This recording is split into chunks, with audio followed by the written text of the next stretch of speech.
지난주 우리가 누가복음에서 불의한 청지기 비유를 같이 말씀을 나누면서 정말 이 시대에 선한 청지기가 얼마나 귀하고 소중한 우리의 사명인가 라는 것을 다시 한번 오늘 같이 이 말씀을 통해서 나누기를 바랍니다. 지난주 계속 연결해서 생각을 하시면 크게 부담이 없을 것 같아요. 그래서 오늘은 부름 받은 사람이라는 그렇게 제목을 정했는데, 사실 이 부름 받은 사람이라고 해서 내가 특별히 하나님 앞에 어떤 음성을 들었거나 어떤 환상을 받거나 아니면 내가 어떤 특별한 위치에 있어서 정말 내가 사는 것 다 포기하고 오직 그냥 주님만을 위해서 우리의 모든 생명, 삶 바치고 구별되게 살아간다라는 어떤 그런 부담감보다는 현재 우리가 살고 있는 상황 속에서, 현재 우리가 처하고 있는 그런 환경 속에서 어떻게 우리가 하나님의 음성을 들은 사람이고 어떻게 하나님 앞에 세워진 사람인가. 그래서 우리가 크리스천으로서 하나님 앞에 부르심을 입었다는 것이 하나의 어떤 소명인데, 하나님의 그 부르심 앞에 우리가 지금 어떻게 신실하게 서 있나 하는 것들을 오늘 한번 살펴보는 계기가 됐으면 참 좋겠습니다. 오늘 11절에 먼저 보면 오직 너 하나님의 사람아 라는 표현을 사도 바울이 디모데에게 사실 하고 있는 거죠. 디모데 전서 후서인데, 사도 바울이 디모데에게 이렇게 하나님의 사람으로 살고, 또 디모데는 이제 목회자로 부름을 받았기 때문에 그렇게 그곳에서 하나님의 말씀을 전하고 그렇게 목회를 하는 가운데 어떻게 목양을 해야 될 것인지를 잘 이렇게 가르치는 그런 서신입니다. 그렇기 때문에 우리가 디모데 전서나 후서를 읽으면서 이 디모데가 어떤 사람으로 하나님 앞에 그렇게 늘 마음을 가지고 서 있는지를 생각해 되는 당연한 일이고, 오늘 우리 또한 이 시대의 디모데로서 하나님 앞에 하나님의 신실한 선한 청지기로 부름받았다면 내가 어떻게 그런 선한 청지기를 할 것인지를 오늘 본문에서 우리가 찾아보려고 하는 겁니다. 하나님의 사람이라고 했을 때에 이 용어가 사실 좀 특별한 용어죠. 성경에 그렇게 많이 나오고 있는 용어는 아닙니다. 구약 성경에 주로 이제 많이 나오고 있고, 신약 성경에서는 거의 여기 유일하게 디모데에게 하나님의 사람이라고 그렇게 불렀던 호칭으로 제가 파악하고 있습니다. 구약에서 보니까, 구약에는 하나님의 사람으로 그렇게 부름을 받았던 사람이 보니까 모세가 대표적으로 있더라고요. 모세가 자기 장인의 그 양, 그것을 시내 광야에서 한 40여 년간 그렇게 양을 치고 있는 그 양치기 때에 하나님께서 모세를 부르셨죠. 모세를 부르시면서 그 하나님의 사람 모세를 성경을 말씀하고 있습니다. 그리고 또 보니까 다윗을 부를 때에 하나님께서 하나님의 사람이라고 성경에 기록하고 있어요. 다윗. 그리고 많은 그 선지자들, 그리고 또 그 선지자들 중에서도 엘리야 선지자를 부를 때 하나님의 사람이라는 용어를 구약 성경에서 쓰고 있습니다. 그런데 이 신약에서는 보니까 이 디모데를 사도 바울이 부를 때 하나님의 사람 이렇게 쓰고 있습니다. 결국 이 하나님의 사람을 그 모든 모세라든지 그 다음에 그 다윗이라든지 그리고 구약에 있는 엘리야 어떤 그런 선지자들을 이렇게 볼 때에 하나님 앞에 진정 하나님의 사람의 모습을 공통적으로 볼 수 있는 것 하나가 하나님 앞에 부름받은 사람이었다는 겁니다. 그냥 부름받은 것이 아니라 어떤 목적을 가지고 어떤 그 소명을 수여받는 그런 사람을 하나님의 사람이다, 그렇게 오늘 우리가 살펴볼 수 있겠습니다. 그렇다면 오늘 우리가 하나님의 사람으로서 하나님의 부르심을 입은 자라면 과연 어떠한 삶의 기본적인 모습이 있는 걸까? 저는 먼저 세 가지로 한번 이렇게 살펴보고자 합니다. 하나님의 사람이라면 하나님의 자녀가 되었다라는 것이 분명해야 된다는 것이죠. 그래야 하나님의 사람인 거죠. 그래야 하나님 앞에 부르심을 입은 그런 사람이라고 우리가 표현할 수 있는 것이죠. 그렇다면 오늘 우리가 하나님의 자녀로 온전히 지금 우리 신분이 그렇게 하나님께 속해 있는지 오늘 우리는 살펴봐야 되겠습니다. 하나님의 자녀라면 어떤 사람입니까?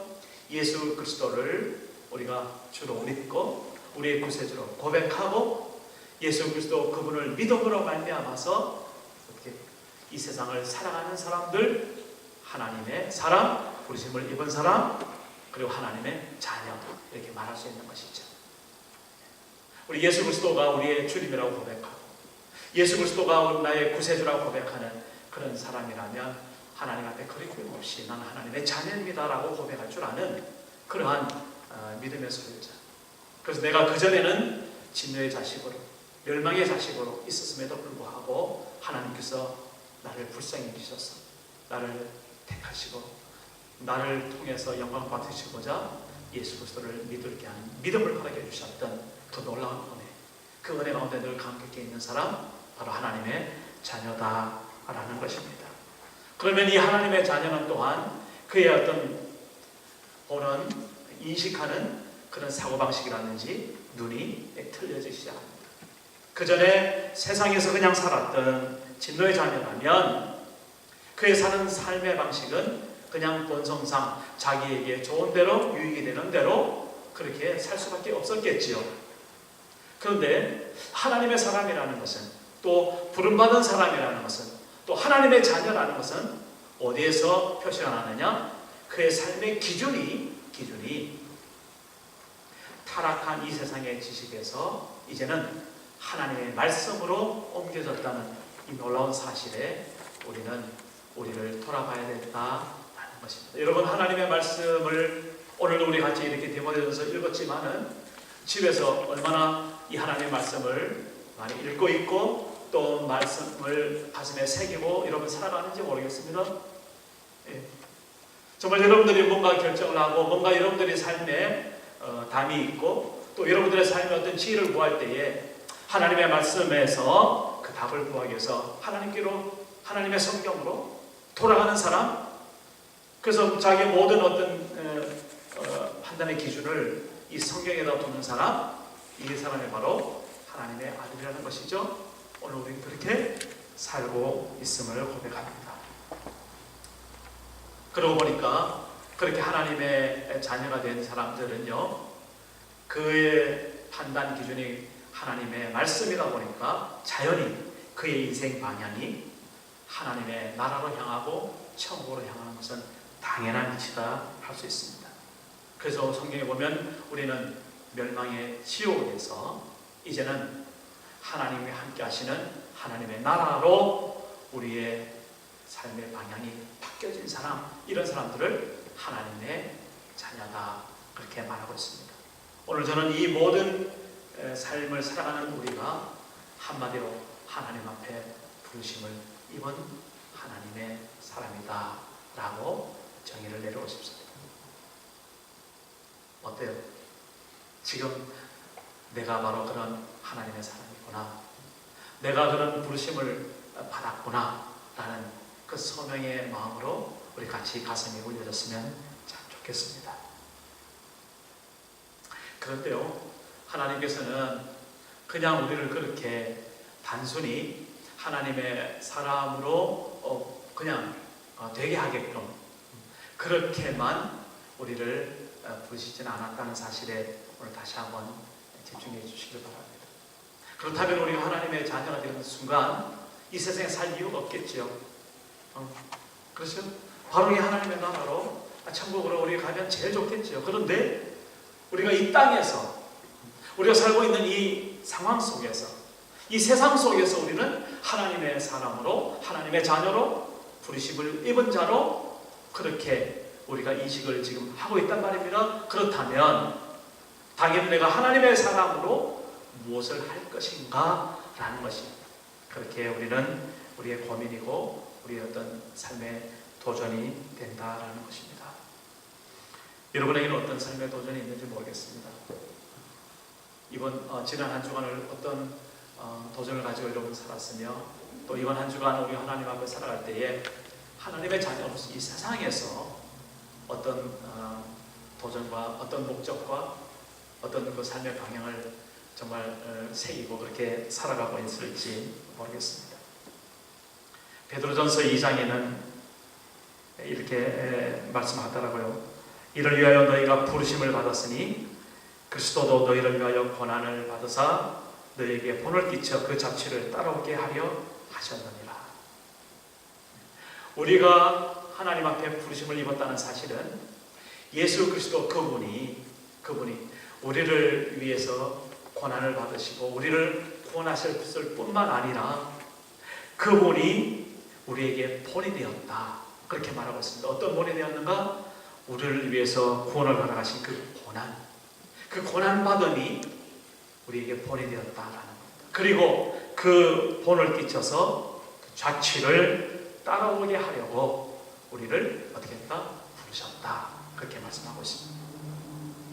그렇다면 우리의 사는 길이 결국은 뭡니까? 예수 그리스도 그분이 걸으셨던 길, 그분이 살았던 그런 삶이 우리의 롤 모델로 그렇게 우리 눈앞에 있는 건 당연하지. 그렇다면 예수 그리스도 그분이 살았던 삶의 모습을 한마디로 정의한다면 어떤 삶의 모습입니까? 저는 십자가다, 그렇게 말할 수 있습니다. 그렇죠? 하나님께서 이 땅에 그의 백성들을 구원하시고자 그리고 사랑하는 그 마음을 가지고 독생자 예수 그리스도를 아낌없이 이 땅에 보내주신 그런 놀라운 사건, 결국은 무슨 말입니까? 예수 그리스도께서 이 땅에서 고난을 통해서 우리를 구원하시고 우리를 하나님의 자녀로 세우시는 그런 놀라운 일을 행하셨던 그가 그냥 거저된 구원이 아니죠.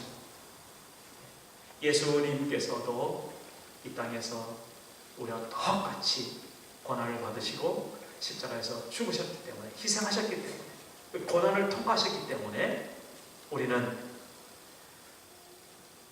구원을 지금 누리고 있다라는 것이죠.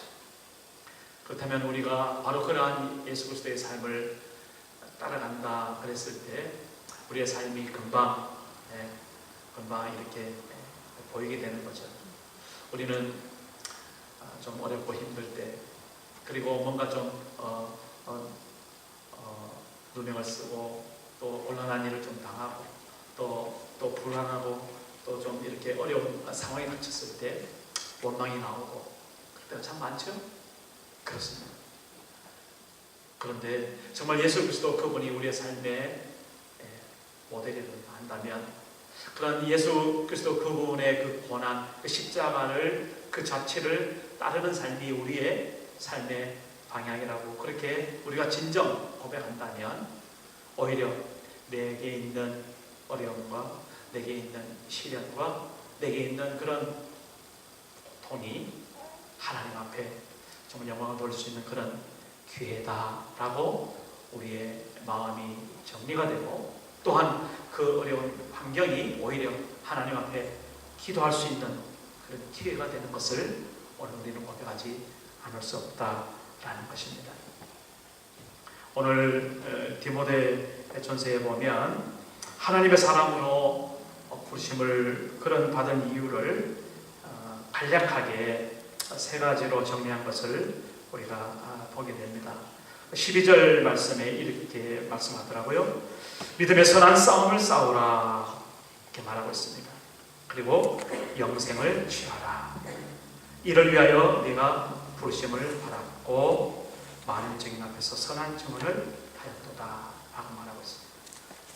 오늘 본문에서 우리를 부르심의 목적, 먼저는 선한 믿음의 싸움을 싸우라 하는 것입니다.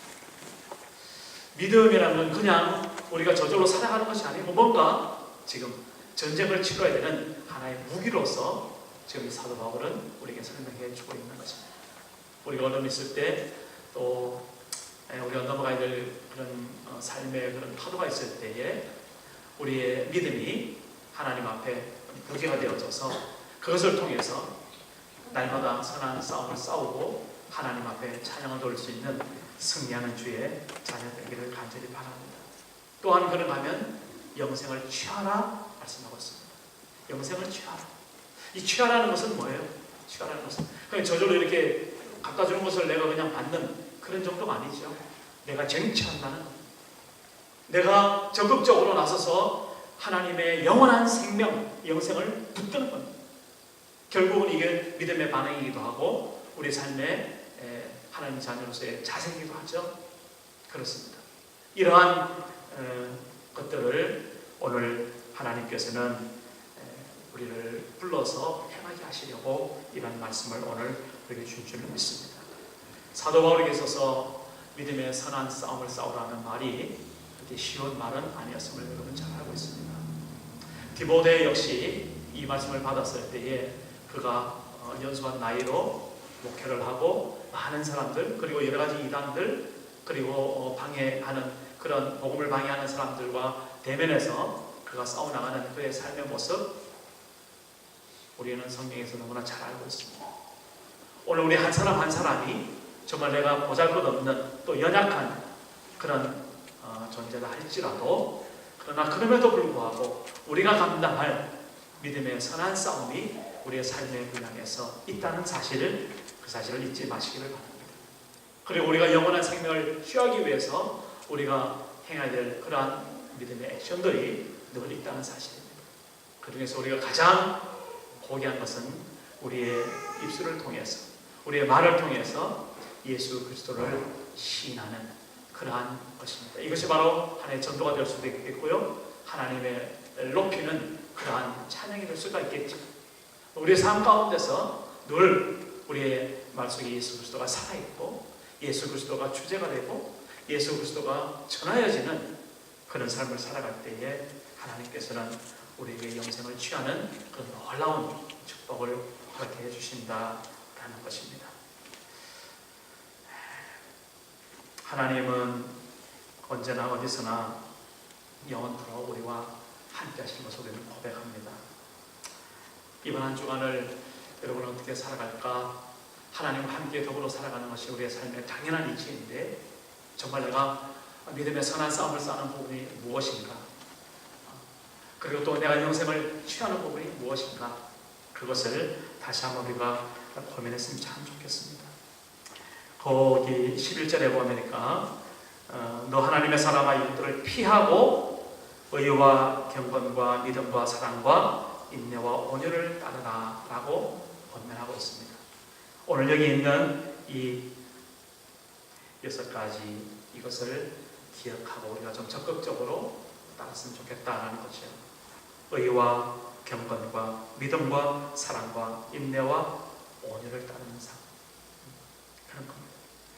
하나님 앞에 우리가 하나님의 사람으로 부르심을 입었을 때 하나님은 바로 이렇게 살아가야 된다라는 그 예수 그리스도의 형상을 담기까지 이러한 삶의 태도로 우리가 하루하루를 싸워 이겨야 된다는 그러한 소명을 그런 부르심의 이유를 우리에게 주셨다는 사실을 우리가 다시 한번 기억하기를 바랍니다.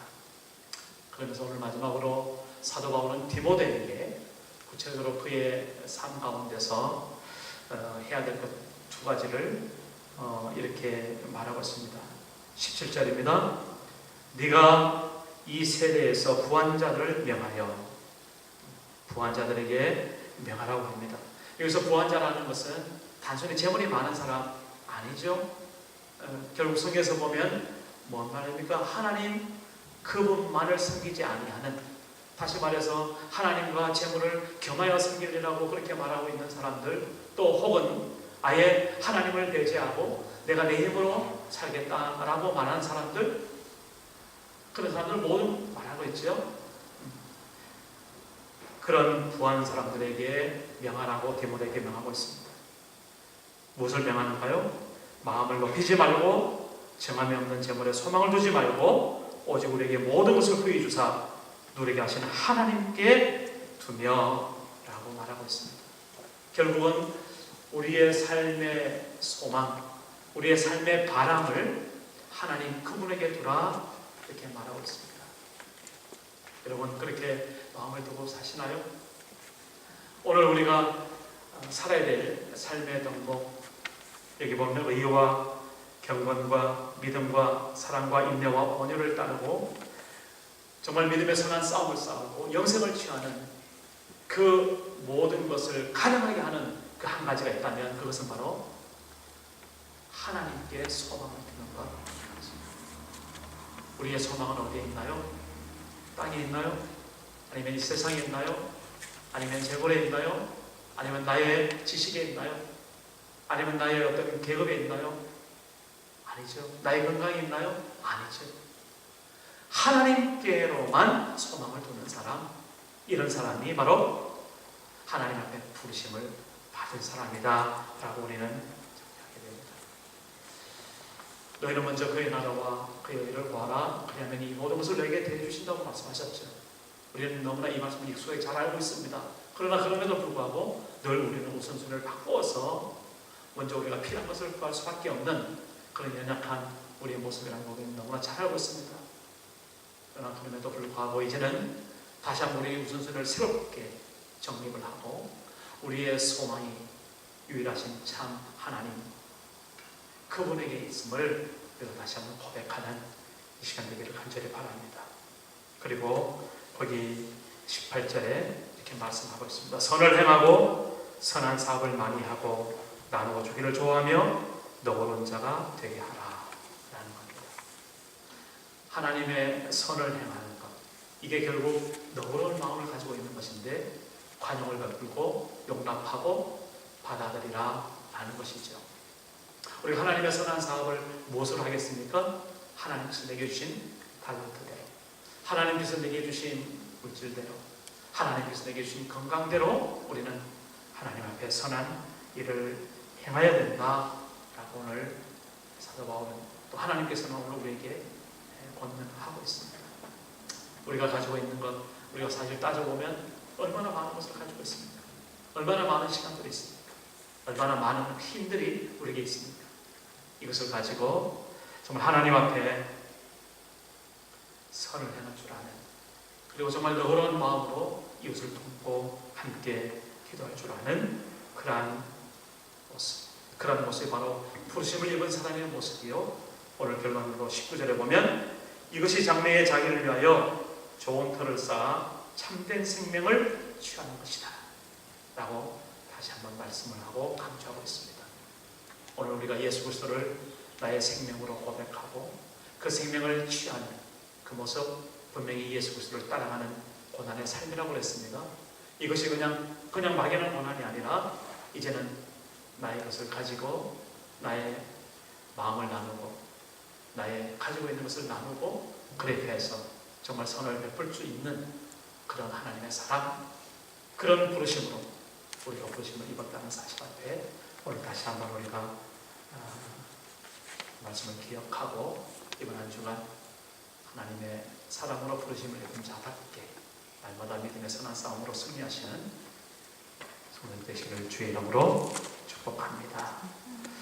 그러나 너희는 택하신 족속이요 왕같은 제사장이요 거룩한 나라요 그의 소유가 된 백성이니 또 약속하신 이는 믿으시니 우리가 믿는 도리의 소망을 움직이지 말며 굳게 잡고 서로 돌아보아 사랑과 선행을 격려하며 모이기를 피하는 어떤 사람들의 습관과 같이 하지 말고 오직 권하며 그날이 가까움을 볼수록 더욱 그리하라.